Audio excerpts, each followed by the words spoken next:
दोस्तों, कान्हा के जन्मदिन की बहुत बहुत शुभकामनाएं। मैं हूं राइटर ममता चौधरी। आप देख रहे हैं काशी की छाव में। अब है एपिसोड नंबर 30।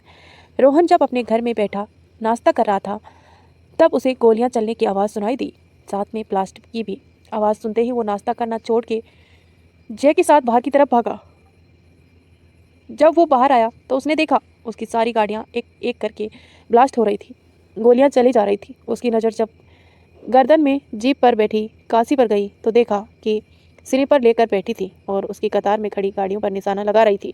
काशी के आदमी ने उसके सारे आदमियों को घेर रखा था। रोहन गुस्से में उसे देख रहा था। काशी ने सारी गाड़ियों को सूट कर स्लीपर को अपने कंधों पर रखकर जीप से उतरी और उसके पास जाते हुए बोली, ये शेर इसलिए था ये शोर इसलिए था कि तुम्हें पता चले कि मैं आई, काशी प्रताप सिंह, और अब तुम इस शोर के आदी हो जाओ, क्योंकि अब ऐसे शोर तुम्हें आए दिन सुनाई देंगे। बेटा, तुमने हमें किडनैप करवाया था, वो भी बेहोश करके। साला इतने फूटे थे, इतने डरते थे तुम हमसे, तो क्या जरूरत थी हमसे दुश्मनी करने की।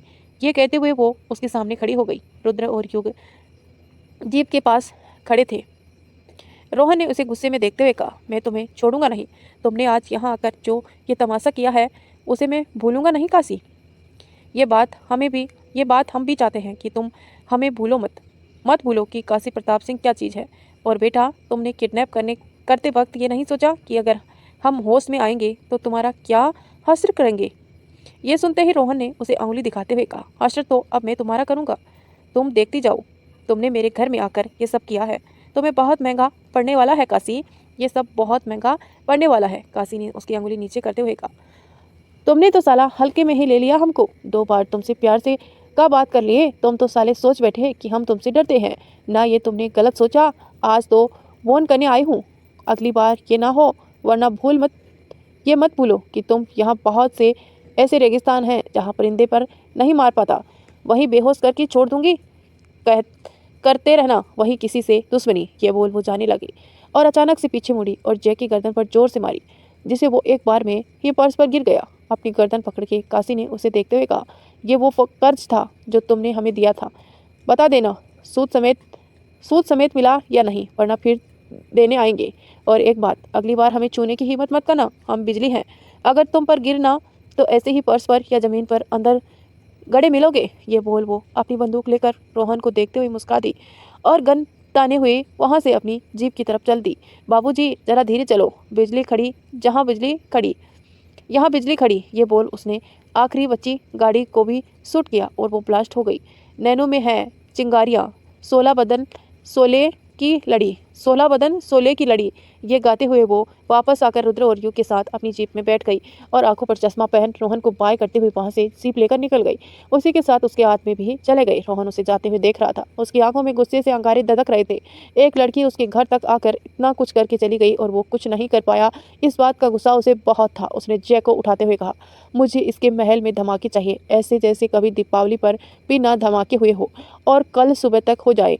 कोई मर जाए इसे घर का तो फर्क नहीं पड़ता मुझे, पर गोली ऐसी हो कि उसके घर की हर चीज़ को तबाह कर दे। ये बोल वो उसे छोड़ के चला गया। इधर रायपुर में राणा जी को एक गेस्ट हाउस में रखा गया था। उसके हाथ पैर बंधे हुए थे और उसके मुंह पर पट्टी बंधी हुई थी। वो खुद को छुड़ाने की बहुत कोशिश कर रहे थे, पर छुड़ा नहीं पा रही थी। तभी दरवाज़ा खुला और मालिनी अपने पति के साथ अंदर आई। उसे देखकर राणा को गुस्सा आ गया। वो बोलना चाहता था, पर मुंह बंधे होने की वजह से कुछ बोल नहीं पा रहा था। मालिनी उसके पास आते हुए कहा, अरे राणा जी, आपको कुछ बोलना है क्या? रुको, हम आपके मुंह से पट्टी हटा दें। यह कहते हुए उसने पट्टी हटा दी। मुंह खुलते ही राणा ने उसे कहा, तुम्हारी हिम्मत कैसे हुई मुझे ऐसे अगवा करने की? मैं तुम्हें छोड़ूंगा नहीं मालिनी।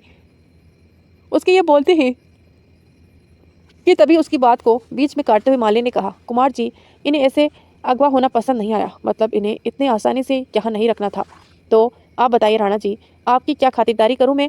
हाँ, मुझे एक बार खोल के देख, उसके बाद देखते हैं कौन किसकी खातिरदारी करता है। राणा ये बोल खुद को छुड़ाने की कोशिश करने लगा। मालिनी ने उसे कहा, अरे राणा जी, आप क्यों कोशिश कर रहे हैं? मैं आपको काशी और अमर की शादी के बाद खुद आज़ाद कर दूंगी, तब तक आप आराम से यहाँ रह सकते हैं। उसके ये कहने पर राणा ने उसे कहा, क्या बोला तूने? काशी और अमर की शादी? मालिनी ने माथे पर हाथ रखते हुए कहा, अरे आपको तो हमने बताया ही नहीं कि आप हमारे समधी बनने जा रही हैं। बधाई हो, काशी खुद इस शादी के लिए मानी है और तारीख निकली है अगले महीने की 1। तारीख की, बस 15 दिन और उसके बाद आपकी बेटी मेरी बहू और उसका सब कुछ मेरा। ये कहते हुए उसके चेहरे पर खुशी साफ झलक रही थी। ये सुनते ही राणा जी ने उसे गुस्से से कहा, ये तुम्हारी ख्वाहिश सिर्फ ख्वाहिश ही रह जाएगी काशी। काशी की शादी अमर से हो ना हो, पर अमर मेरे हाथों से जरूर मरेगा। कोई बात नहीं राणा जी, आप सोचे जाओ जो आपको सोचना है, क्योंकि इसके अलावा आप कुछ कर नहीं सकते। अच्छा अब मैं चलती हूँ, मुझे बहुत काम है। भाई, ये बोल बोल जाने लगी और पीछे मुड़कर अपने आदमियों से कहा, राणा को अच्छे से ख्याल रखना, कोई कमी ना होए। ये बोल वो कुमार के साथ चली गई। शाम का वक्त था, रुद्र का ऑफिस था। रुद्र बैठा सोचे जा रहा था। उसके दिमाग में एक तरफ रात की बातें चल रही थी तो एक तरफ अभय। तभी उसके पास कुणाल का फ़ोन आया। उसने फ़ोन उठाते हुए कहा, हाँ कुणाल, बताओ क्या पता चला अभय जी के बारे में। अभय जी के बारे में कुणाल ने धीरे उधर से कहा, सर एक दिलचस्प बात पता चली है। क्या क्या दिलचस्प बात है? ये कहते हुए रुद्र अपने केबिन की कांच की दीवार से बाहर देखने लगा। कल काशी जी किडनैप हुई थी। कुणाल के ये पूछने पर रुद्र ने हैरान होते हुए कहा, हाँ पर आपको कैसे पता? हमें पता है, वो मैंने अभय जी के बारे में पता कर रहा था, तब मुझे पता चला कि कल काशी को रोहन ने किडनैप किया था, वो भी अभय जी से मिलने के लिए।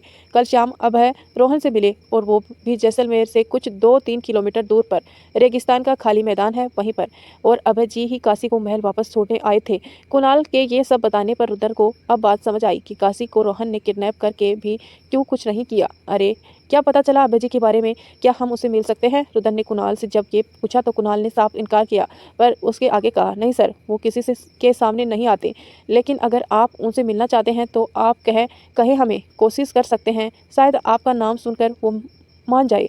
अगर आप बोलो तो मैं करूँ ये काम। उसके ये कहने पर रुद्र ने कहा, ठीक है कोशिश करो, अगर प्रॉब्लम हो तो करो ये काम, पॉसिबल हो तो करो ये काम, वरना अगर अभय जी नहीं चाहते तो कोई बात नहीं। और राणा जी के बारे में क्या पता चला? क्या रखा है मालिनी? कहाँ रखा है मालिनी ने उसे? सर उन्हें मालिनी ने अपने गेस्ट हाउस में रखा है, जो यहाँ से कम 10 किलोमीटर है। वहाँ पर उन्हें बहुत ही खास इंतजाम के साथ रखा गया है। पर आप फिक्र ना करें, 2 या 3 दिन में राणा जी आपके सामने होंगे। उनके ये कहने पर रुद्र ने उनसे कहा, गुड जॉब कुणाल, अच्छा बाकी बातें पता करके मुझे बताओ। और मैंने आदमियों के लिए कहा था, उनका क्या हुआ? वो भी हो गया सर, 2 महलों में आदमियों को तैनात कर दिया गया है, आप निश्चिंत रहिए। यह सुनकर रुद्र ने मुस्कुरा के उसे कहा, थैंक यू कुणाल, और बाकी काम देख लो, मैं रखता हूँ फ़ोन। ये बोल उसने फ़ोन रख दिया। फ़ोन रखने के बाद रुद्र ने कांच की दीवार से बाहर देखते हुए कहा, मतलब आप अपनी बेटी को प्रोटेक्ट भी कर रहे हैं पर उसके सामने नहीं आना चाहते, लेकिन हमें लगता है अभय जी आपको अब सामने आना चाहिए, क्योंकि अब काशी को आपको ज़रूरत है और उसे इस वक्त अपने दोनों पिता की ज़रूरत है, जिसे मैं लेकर आऊँगा। राणा जी आप बहुत जल्द मालिनी की कैद से बाहर होंगे और काशी के पास होंगे, ये मेरा वादा है आपसे। ये बोल पीछे मुड़ा और अपना लैपटॉप बंद कर बैग में रखा और उसे लेकर निकल गया। रात के वक्त जैसलमेर का महल काशी अपने कमरे में बड़ी सी बालकनी में खड़ी होकर देख रही थी। बाहर तूफान आया हुआ था, पर वो जैसे बिना उसके घबराए हुए सामने देख रही थी। तभी शिवांगी ने उसके कमरे में आते हुए उसे जोर से कहा, दी खिड़की बंद कर लो और आप भी अंदर आ जाओ, ये धुआं भरी आंधी है, मत खड़ी रहो वहाँ पर। काशी ने उसकी आवाज़ सुनकर पीछे मुड़ के उसे देखते हुए कहा, आप जाइए, हम बंद कर लेंगे। उसके कहने पर शिवांगी अपनी आंखें पर हाथ रखे हुए वहाँ से चली गई। उसके जाने के बाद काशी वैसे ही वहाँ वापस खड़ी हो गई। उसे देखकर लग रहा था जैसे बाहर की आंधी तूफान से ज़्यादा तो उसके अंदर आंधी तूफान उड़ रहे हैं। वो वहाँ खड़ी सामने बगीचे की तरफ देख रही थी। रुद्र जब महल पहुंचा तो देखा काशी तूफान में भी बाहर खड़ी थी। उसने अपना बैग लिया और जल्दी से गाड़ी से निकल के बाहर आया, उधर महल के अंदर चला गया। उसने अंदर आते ही तूफान के साथ बारिश भी शुरू हो गई। वो अंदर आया महल के तो उसने देखा कि चंदो सारी खिड़कियों को बंद कर रही थी। तो चंदो ने जब उसे देखा तो उसे बोली, कुंवर सा आ गए आप, जाइए फ्रेश हो जाइए, तब तक हम आपके कमरे में ही खाना भिजवाते हैं आपके लिए। उसका यह बोलना ही था कि तभी लाइट भी चली गई। रुद्र ने अंधेरे में खड़े हुए कहा, लो आंटी जी, इसकी ही कमी थी, अब अच्छा हुआ। अब तूफान, बारिश और अंदर अंधेरा, कमाल का दिन है आज का तो। चंदो ने यह सुनकर अंधेरे में ही मुस्कुरा दिया और उसने एक नौकर को आवाज़ देते हुए कहा, अरे रघु जा, जनरेटर चालू कर दे। उसके कहने पर एक नौकर ने कहा, मालकिन गए थे करने पर शायद उसका तेल खत्म हो गया है, इसे वो चालू नहीं होगा। ये सुनते ही चंदो ने कहा, तो तेल डाल के चालू करो, अब ये भी मैं बताऊंगी तब करोगे। उस नौकर ने डरते हुए कहा, मालकिन तेल भी नहीं है, खत्म हो गया है, आज रात ऐसे ही रहना होगा। लो ये अच्छा है, अब कैंडल तो जला दो, तो आओ जल्दी से। चंदो को ये बोलने पर नौकर भाग गया। रुद्र वहीं खड़ा था, उसे अंधेरे में कुछ दिखाई नहीं दे रहा था। तभी उसे शिवांगी टकरा गई। उसे संभलते हुए रुद्र से कहा, शिवांगी आप हैं? जी भाई, ये कहते हुए वो ठीक से खड़ी हुई। रुद्र ने उसे एक जगह ठीक से खड़ा करते हुए कहा, अंधेरे में कहीं टहल रही है, अभी लग जाती है आपको। वो लाइट चली गई थी तो अंधेरे में डर लग रहा था, इसीलिए। इस पर चंदो ने कहा, रुक जाओ बेटा, अभी कैंडल आ रही है, लेते जाओ कमरे में। उसके कहते हैं नौकर कैंडल लेकर आया। चंदो ने 2 कैंडल शिवांगी को देते हुए कहा, बेटा एक आप अपने कमरे में ले जाओ और एक युग को दे दो। उसके ये कहने पर शिवांगी कैंडल लेकर चली गई। रुद्र भी अपने कमरे में जाने लगा कैंडल लेकर। तो चंदन ने उसे कहा, रुद्र आप ये काशी के कमरे में भी देंगे? जी आंटी, मैं दे देता हूँ। उसने ये कहा और कैंडल लिए चला गया। इधर शिवांगी जब यू के कमरे में आई तो वो बालकनी का दरवाजा खोल के वहाँ खड़ी बारिश को देख रहा था। उसने जब पायल की आवाज़ सुनी तो मुस्कुरा दिया। शिवांगी ने कैंडल को टेबल पर रखा और जाने लगी तो युग ने उसका हाथ पकड़ अपने पास खींच लिया। शिवांगी आकर उसकी बाहों में गिर गई। युग ने उसे यूँ देखते हुए कहा, ऐसे चुपचाप कहाँ जा रही थी आप? शिवांगी ने नजरें झुकाए हुए कहा, हम बस इसे रखने आए थे, रख दिया, सो जा रहे थे अब। अच्छा, बस इसीलिए आप यहाँ आई थी और किसी के लिए नहीं आई थी? युग ने उसके चेहरे को हल्की कैंडल की रोशनी में देखते हुए कहा, जी हम बस इसीलिए ही यहाँ आए थे। उसके ये कहने पर युग ने उसे गुस्से से दूर कर दिया और उसे बोला, ठीक है तब जाओ। ये बोल वो मुंह मोड़ के खड़ा हो गया। शिवांगी ने उसे देखकर हल्की सी स्माइल की और धीरे से उसके पास आकर कानों में कहा, वैसे आए तो आपके लिए भी थे, पर अब आप बोल रहे हैं तो हम जाते हैं। ये बोल वो जाने लगी तो युग ने मुस्कुरा के उसे पीछे से पकड़ लिया और अपनी बाहों में लेकर खड़ा हो गया। ऐसे कैसे जाएंगी? आप मेरी हैं, मेरे पास रहेंगी। ये कहते हुए उसने अपनी बाहों में जकड़ लिया। शिवांगी भी उसकी बाहों में सुकून से खड़ी थी। दूसरी तरफ जब रुद्र काशी के कमरे में आया तो देखा उसके कमरे में अंधेरा था और वो अपनी बालकनी में खड़ी भीग रही थी। रुद्र ने कैंडल टेबल पर रखा और दरवाजा बंद करके बालकनी के पास आ गया। उसने टिक के खड़े होकर उसे देखकर बोला, जब इतना तूफान है अंदर तो उसे निकाल क्यों नहीं देती आप? उसकी आवाज़ सुनकर काशी ने पीछे मुड़कर देखा तो रुद्र खड़ा था, शर्ट की बाजू फोल्ड किए और टाई की नोट ढीली किए हुए और पैरों को क्रॉस किए दरवाजे से टिक के खड़ा हुआ देख रहा था। काशी ने उसे देखते हुए कहा, आप यहाँ कोई काम था क्या? रुद्र उसकी बारिश में भीगते हुए उसके पास आते हुए बोला, काम होगा तो ही आऊँगा क्या आपके पास? वैसे आप इतने तूफान में इतनी भारी में बारिश में भीग रही हैं, जैसे बाहर के तूफान से ज़्यादा तूफान आपके अंदर चल रहा हो। मैं सही कह रहा हूँ ना काशी? काशी ने उसे नजरें चुराते हुए कहा, ऐसा कुछ नहीं है, हमें बारिश पसंद है इसीलिए भीग रहे थे। ये बोल काशी जाने लगी तो रुद्र ने उसका हाथ पकड़ रोकते हुए कहा, मैं आपसे बात कर रहा हूँ और इस तरह से बीच में जाएं जब मैं बात करता हूँ, ये मुझे पसंद नहीं। तो जब तक मैं बात करूँ तब तक यहीं रहे। और बात करके मुझसे ये कहते हुए उसे अपने पास खींच लिया। काशी उसके सामने खड़ी थी। बारिश में दोनों भीग रहे थे। रुद्र उसके चेहरे की तरफ देख रहा था जिस पर घबराहट थी। उसने उसे देखते हुए कहा, क्या छुपा रही हैं आप मुझसे? कोई बात नहीं, आप क्या हर बार एक ही सवाल पूछते रहते हैं? जब बोल चुके हैं कि कुछ नहीं है तो क्यों बार बार आप एक ही सवाल कर रहे हैं? यह कहते हुए काशी उसके दूर होने लगी तो रुद्र ने उसकी कमर में हाथ डाल के उसे अपने पास कर लिया। काशी उसके छूहन से कांपने लगी। उसने रुद्र का हाथ अपनी कमर से हटाने की कोशिश की तो रुद्र ने उसका हाथ को मोड़ के कमर से लगा के उसे अपने करीब कर लिया। छोड़े हमें रुद्र। आज काशी के मुंह से पहली बार अपना नाम सुनकर रुद्र को हैरानी के साथ एक खुशी भी हुई। उसने उसके चेहरे को पकड़ के कहा, मुझे आप बताएं क्या बात है जो आप छुपा रही हैं? बताओ। काशी ने अपने चेहरे को फेरते हुए कहा, नहीं है कोई बात, आप जाइए वहाँ से, क्योंकि क्यों मुझे परेशान कर रहे हैं? मैं परेशान है किया आपको? मैंने परेशान किया आपको? या आप जिद कर रही हैं? जो बात है उसे बता तो नहीं देती? क्यों आप अमर से शादी कर रही हैं?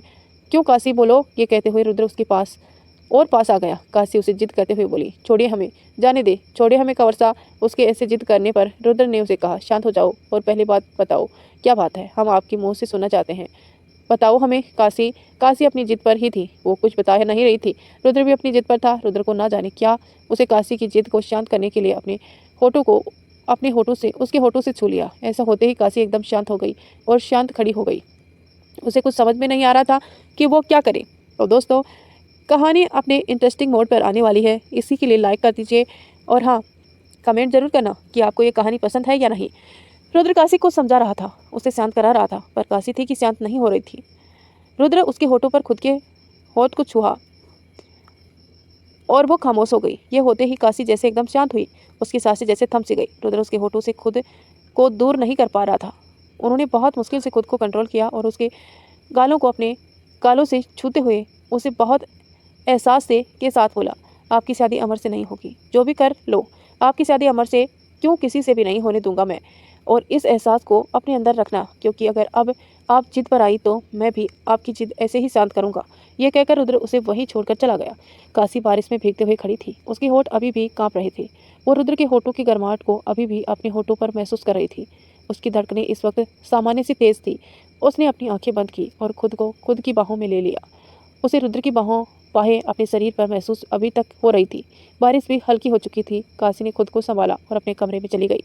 इधर रुद्र अपने कमरे में आया। खुद को आईने में कैंडल की रोशनी में देखते हुए बोला, ये जो भी एहसास है आपका काशी, मैं अब इसमें दूर नहीं भागने वाला।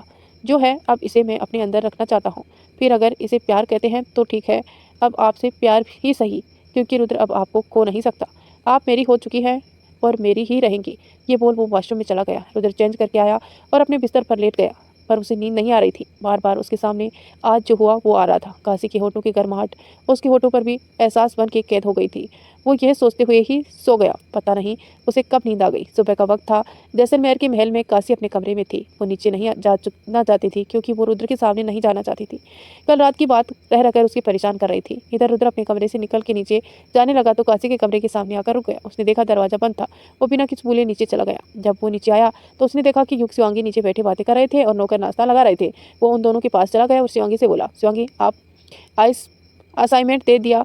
ये कहते हुए वो आकर उसके पास बैठ गया। शिवांगी ने उसे देखते हुए कहा, हाँ भाई, कल ही दे दिया था। ये बात बता ही रही थी कि तभी चंदो ने आवाज़ देकर सबसे कहा, आ जाओ सब नाश्ता कर लो। युग जा दीदी को बुला ला। चंदो की बात सुनकर रुद्र शिवांगी उस तरफ चले दिए और युग काशी को बुलाने चला गया। वो बस सीढ़ियों तक पहुंचा ही था कि तभी गोली चलने लगी। युग नीचे बैठ गया। रुद्र शिवांगी और चंदो को लेकर नीचे बैठ गया। काशी अपने कमरे में बैठी थी। उसे जब गोलियों की आवाज़ सुनाई दी तो वो निकल के बाहर आई।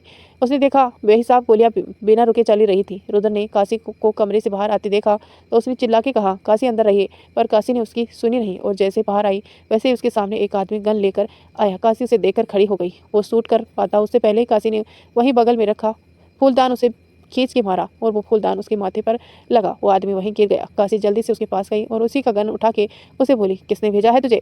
वो कुछ बोल पाता तब तक फिर काशी पर वार हुआ, पर काशी हट गई और गोली उसके पीछे चली गई। काशी ने निशाना लगाया और गोली मारने वाले को उसे एक ही शूट में गिरा दिया। इधर युग किसी तरह होल के दीवार पर लगी बंदूक को निकाला और बाहर फायरिंग कर रहे आदमी पर चला दी, पर युग ने देखा फायरिंग बहुत बुरी तरह से हो रही थी। कुछ देर बाद फायरिंग अपने आप बंद हो गई। चंदो ने देखा अब गोलियां नहीं चल रही हैं तो उसने उठ के देखना चाहा। तभी पता नहीं कहां से एक आदमी ने उसे निशाना बनाया और गोली चला दी, पर रुद्र ने उसे ऐन मौके पर हटा दिया, लेकिन गोली चंदो की बाजू को छूते हुए निकल गई। रुद्र ने पीछे मुड़ के जब उस आदमी को देखा तो वो सबके साथ गाड़ी में बैठ के निकल गया। काशी और युग ने जब देखा कि चंदो को गोली लगी है तो वो दोनों भाग के उसके पास आ गए। रुद्र ने उन्हें संभाल के अपनी बाहों में उठाया और सोफे पर बैठा दिया। काशी और युग भी उसके पास आ गए। माँ, आप ठीक हो ना?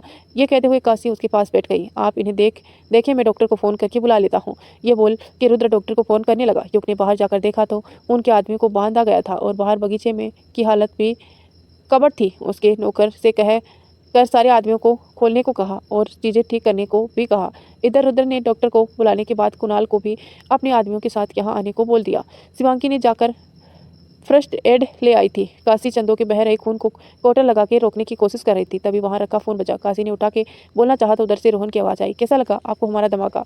हमें जानने की ज़रूरत नहीं पड़ी है, धमाका हो जाता। हमें जाने की ज़रूरत नहीं पड़ती और धमाका हो जाता। वैसे कोई मरा तो नहीं? अगर नहीं तो हमें बहुत बुरा लगा। वैसे अगली बार जरा ध्यान से, क्या पता गोली पत्र आपके हर घर के सदस्य का नाम लिखा हो। वैसे आपकी माँ की देखभाल करो बाय। ये बोलकर उसने फ़ोन रख दिया। रुद्र ने और युग ने उसे गुस्से में देखकर पूछा, क्या हुआ? किसका फ़ोन था? युग, शिवांगी माँ को उसके कमरे में ले जाओ और उसके पास रहो। युग के ये बोलने पर युग समझ गया वो गुस्से में है। शिवांगी ने चंदो जी को उठाया और युग के साथ उसके कमरे में चले गए। उसके जाने के बाद रुद्र ने उसे पूछा, किसका फ़ोन था काशी? कौन था फ़ोन पर? काशी ने बिना उसकी तरफ देखे हुए कहा, रोहन सरावत का। उसने किया है ये सब, कल का बदला था ये। वो दोनों बात कर रहे थे कि तभी एक लड़का कुछ लोगों के साथ अंदर आया। उसने रुद्र को देखकर कहा, कौन सा? उसके ये बोलते ही रुद्र और काशी ने उसकी तरफ देखा। काशी ने उस लड़के को देखते हुए कहा, ये कौन है? रुद्र ने आगे बहद के कहा, यह कुणाल है, मेरा खास आदमी, मैंने ही बुलाया है। उसके ये कहने पर काशी ने कहा, ठीक है, आप यहीं रुक के, हम आते हैं। ये बोल वो अपनी गन लेकर बाहर चली गई। रुद्र उसके रोकने लगा पर वो रुकी नहीं। इस वक्त काशी बहुत गुस्से में थी। रुद्र ने कुणाल से वहीं रुकने का, सबको देखने का कहा और खुद काशी के पीछे चला गया। काशी आपने अकेले ही अपनी जीप की तरफ बढ़ रही थी। रुद्र उसके पीछे गया और उससे बोला, काशी शांत हो जाओ, अभी आप कुछ ऐसा मत करो जिससे प्रॉब्लम हो जाए। काशी ने जाते हुए उसे कहा, अब जो उसने किया है उसका जवाब उसे मिलेगा और अच्छे से मिलेगा। आपको साथ आना है तो आओ, पर भाषण देने की जरूरत नहीं है। ये बोल वो अपनी गाड़ी में बैठ गई। रुद्र भी उसके साथ बैठ गया। काशी गाड़ी लेकर निकली और उसके पीछे उसके आदमी भी निकल गए। कुछ देर में काशी रोहन के ऑफिस के सामने थी। उसने रुद्र से कहा, आपको मेरी कसम, आप गाड़ी में ही रहो। ये बोल उसने अपने पहले स्कॉर्पियो से अपना मुंह बांधा और गन ले लेकर अंदर चली गई। रुद्र वहीं बैठा, उसे डर लग रहा था कि कहीं कुछ हो ना जाए। इधर काशी ऑफिस के अंदर अपने आदमियों के साथ पहुंची। ऐसे आदमियों के हाथों में गन देखकर ऑफिस के सारे लोग डर गए। काशी ने सबको देखकर कहा, शांत हो जाइए आप और बाहर निकलिए, नहीं तो अगर गोली लगी तो मैं उसकी जिम्मेदार नहीं होंगी। उसके ये बोलने ही सारा ऑफिस एक के बाद एक खाली हो गया। अंदर कॉन्फ्रेंस रूम में मीटिंग ले रहा रोहन के कानों में जब शोर गया तो वो उठ के बाहर आया। उसने देखा सामने एक लड़की मुंह छुपा के खड़ी थी, तो सामने उसके कहा, कौन हो तुम और ये सब क्या है? काशी ने उसके पास आते हुए कहा, ये तुम्हारा बदला है जो आज अभी चुकता करने आई हूँ। पहले तुमने किया है वो जैसे बोल के आगे बढ़ रही थी वैसे वैसे गोलियां चल रही थी। काशी ने देखा रोहन नीचे झुका है तो काशी ने उसके पास आई और उसका कॉलर पकड़ के उसके सर पर गन तान के बोली, चलो तुम्हें रेगिस्तान के सैर कराएं। ये बोल वो उसे कॉलर से पकड़ के ऑफिस से बाहर लेकर आई। जय ने जब रोकने की कोशिश की तो काशी ने के आदमी ने उसे पकड़ लिया और अपने साथ ले आए। काशी रोहन को पकड़ के जबरदस्ती उसके स्टाफ के सामने लेकर जा रही थी। उसने रुक के सारे स्टाफ को देखते हुए कहा, आज से आप सब की 3 दिन की छुट्टी, क्योंकि आपका सर रेगिस्तान घूमने जा रहे हैं। ये बोल वो रोहन को गन पॉइंट पर अपनी गाड़ी के पास ले आई और उसे बैक सीट पर बैठाते हुए बोली, रुद्र जी, गाड़ी रेगिस्तान के बीहड़ में ले चले, आज इन्हें सैर कराएं जरा। ये बोल वो रोहन के साथ अंदर बैठ गई। रुद्र ने गाड़ी स्टार्ट किया और आगे बढ़ा दी। वहीं खड़ा होकर कुणाल भी ये सब देख रहा था और हंस रहा था। दूसरी तरफ रोहन गुस्से में काशी को घूर रहा था। काशी ने उसे देखते हुए कहा, बहुत बुरा किया तुमने। अभी तक हमको लगा टॉम एंड जेरी वाला खेल हो रहा है। तुम साले खून खराबे पर उतर आए हो। अगर हमें कुछ हुआ होता तो भी एक वक्त के लिए हम शांत रहते, पर तुमने तो हमारी जान से प्यारी माँ को जख्मी कर दिया। बेटा, तुम जिंदा हो क्योंकि हमारी आत्मा जिंदा है, वरना तुम्हारा तो राम नाम सत्य करते हम। काशी उसे ये बोल ही रही थी कि तभी रुद्र ने गाड़ी रोकी और काशी से कहा, काशी आ गए। ये सुनते ही काशी ने सिंह से बाहर निकाला। रोहन ने बाहर आकर उसे कहा, काशी, तुम सोच नहीं सकती, मैं अब वो करूँगा जिसे बाप की बात मैंने तुमसे कही थी ना, उसे अब सिर्फ तुम्हें लाश मिलेगी। ये सुनते ही काशी ने उसे कहा, ओ सरावत, मत भूलो कि भेड़िया कभी शेर का शिकार नहीं करते, और तुम जिसकी बात कर रहे हो वो तुम जैसे लाखों पर भारी है। उसे मारने की बात तो तुम अपने दिमाग में क्या सपने में भी निकाल दो। और एक बात, ये लो अपना फ़ोन, कुछ तो करो, नहीं तुम तो तुम्हारा यह चमचा। इसीलिए नेटवर्क खेलना जो यहाँ आता नहीं है, आराम से घूमना अच्छा लगेगा तुम्हें।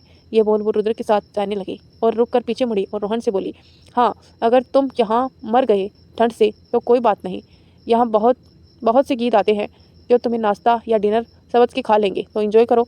ये कहकर वो रुद्र के साथ गाड़ी में बैठकर वहाँ से चली गई। रोहन ने उसे देखकर रेत पर जोर से लात मारी तो बस रेत हवा में उड़ गई।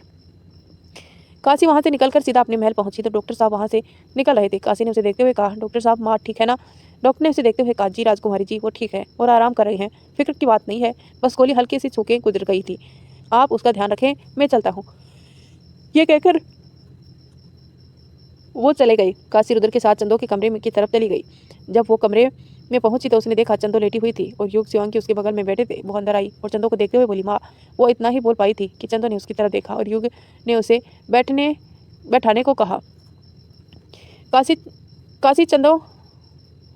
चंदो के पास उसका हाथ पकड़ के बैठ गई। उसकी आंखों में आंसू थे।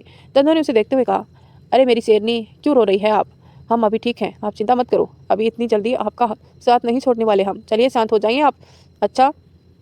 काशी उसके सीने पर अपना सर रखते हुए बोली, पता हम कितना डर गए थे, आपको अगर कुछ हो जाता तो आज हम बाबा से क्या कहते कि उनकी बेटी उनकी पत्नी का ख्याल भी नहीं रख सकी। अरे शांत हो जाओ, देखो सब ठीक है। अच्छा ये बताओ कहाँ गई थी आप? चंदो के इस सवाल पर काशी ने पहले रुद्र ने कहा, अरे ये पूछा कहाँ नहीं गई थी ये मैडम रोहन को एक बीहड़ रेगिस्तान में चोट की आ रही हैं, जहाँ दूर दूर तक रेत के अलावा कुछ नहीं है। बाप रे, कभी कभी तो ये सच में आपकी बेटी डरा देती हैं हमें आंटी जी। और अभी देखो कैसे शांत स्वभाव की लड़की लग रही है, जैसे कोई डांट दे तो रो दे, पर उस वक्त कभी किसी भूखी शेरनी की तरह लग रही थी। ये सुनकर सब हंस दिए और काशी मुंह बना के रुद्र को देखने लगी। रुद्र बातें कर ही रहा था कि तभी कुणाल ने उसे आकर उसके कानों में कुछ कहा तो उसने सबकी तरफ देखते हुए कहा, अच्छा मुझे कुछ काम है, मैं अभी आता हूँ। ये बोल वो कुणाल के साथ निकल गया। कुछ देर बाद रुद्र कुणाल के साथ जैसलमेर के बाहर उसी रेगिस्तान वाले इलाके में था जहाँ रोहन काशी को लेकर आया था। उसने गाड़ी रोकी और देखा तो अभय खड़ा था। उसे देखकर रुद्र हैरान हो गया। कैसे वापस आएगा रोहन उस बिहड़ के रेगिस्तान से? क्या होगा जब रुद्र अभय को अपने सामने देखेगा? कैसे होगी अभय रुद्र की पहली मुलाकात? इस नए एहसास को काशी नाम देगी प्यार का? यह सब जानेंगे हम अगले एपिसोड में। तब तक आप हमारे चैनल के साथ बने रहें। वीडियो को लाइक करें, चैनल को सब्सक्राइब करें और नोटिफिकेशन ऑन कर लें ताकि जब भी मैं वीडियो डालूं आपको तुरंत नोटिफिकेशन मिले। धन्यवाद।